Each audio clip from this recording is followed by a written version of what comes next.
Hi అండి, నమస్తే. Welcome to రాజుగారు అమ్మాయి అబ్బాయి ఛానల్. ఏంటా ఈరోజు టిఫిన్ చూపిస్తున్నాను అనుకుంటున్నారా? ఇడ్లీ ప్రిపరేషన్ చూపిస్తున్నానండి. ఇది ఒక రిక్వెస్ట్ వీడియో అనమాట. మా జేసీ వాళ్ళ క్లాస్మేట్ వాళ్ళ అమ్మగారు రిక్వెస్ట్ చేశారనమాట వీడియో పెట్టమని. అంటే లాంగ్వేజ్ ప్రాబ్లం అని చెప్పాను, కానీ మీరు ఏ విధంగా చేస్తారంటే పెట్టండి, తెలుగులో మీ లాంగ్వేజ్లోనే పెట్టండి, నేను లాంగ్వేజ్ చేంజ్ చేసి చూస్తానన్నారు.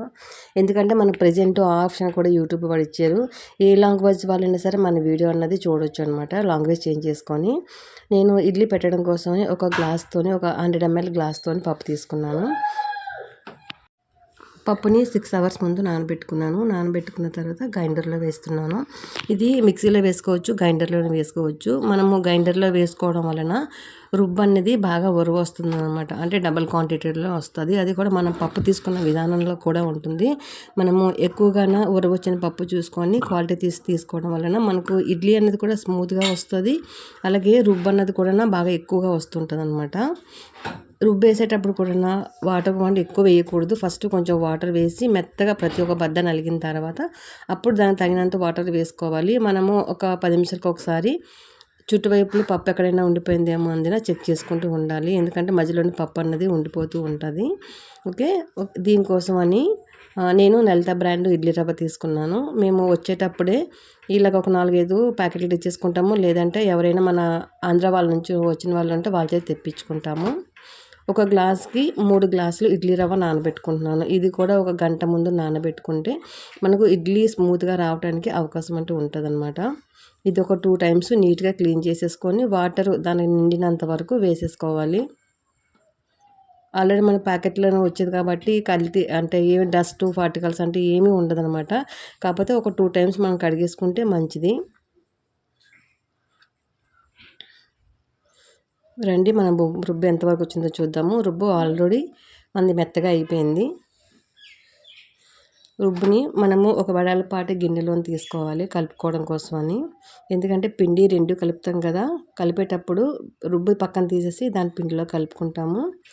అలాగే మనము మిక్సీ చేసుకున్న వెంటనే కూడా గ్రైండర్ అనేది క్లీన్ చేసేసుకోవాలి.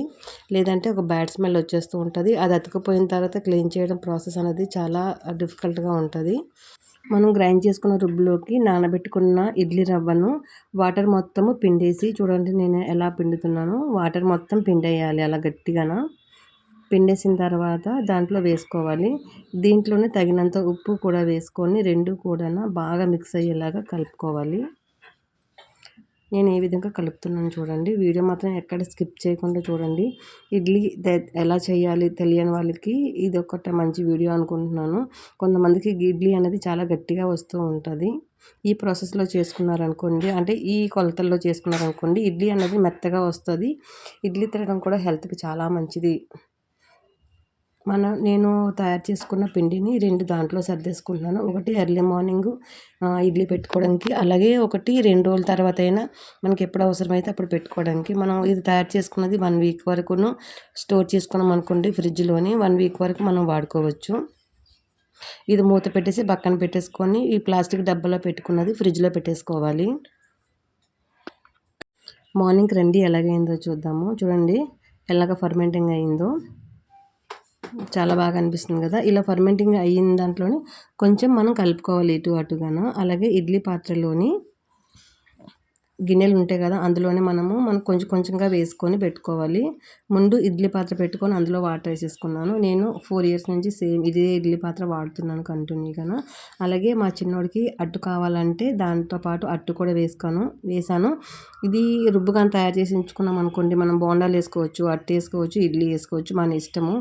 మా చిన్నోడికి అట్టు ప్రిపేర్ చేస్తూనే పక్కన పల్లీల చట్నీకి పోపు కోసమని కళాయి పెట్టాను. ఇది ఆయిల్ వేసి పక్కన పెట్టేసి ఇడ్లీ ఉడికింది లేదా అని చెక్ చేసుకుందామని ఒకసారి ఇడ్లీ మొత్తం చూశాను. ఇడ్లీ అయితే ఆల్మోస్ట్ ఉడికిపోయింది. ఇడ్లీ ఎప్పుడైనా సరే వెంటనే తీయకూడదనమాట. ఉడికిపోయిన తర్వాత ఒక 10 నిమిషాల సేపు చల్లారిన తర్వాత తీస్తేనే ఇడ్లీ అనేది మంచిగా వస్తుంది. పల్లి చట్నీ కోసమని పోపు వేసేసుకున్నాను. ఇడ్లీతోని బొంబాయి చట్నీ, టమాటా చట్నీ, పల్లి చట్నీ అని కాంబినేషన్ అనేది చాలా చాలా టేస్ట్గా ఉంటుంది. చూడండి ఎంత కలర్ఫుల్గా కనిపిస్తుందో. రండి ఇడ్లీ చూద్దాము. చూడండి ఎంత రౌండ్గా ఎంత మంచిగా కనిపిస్తున్నాయో.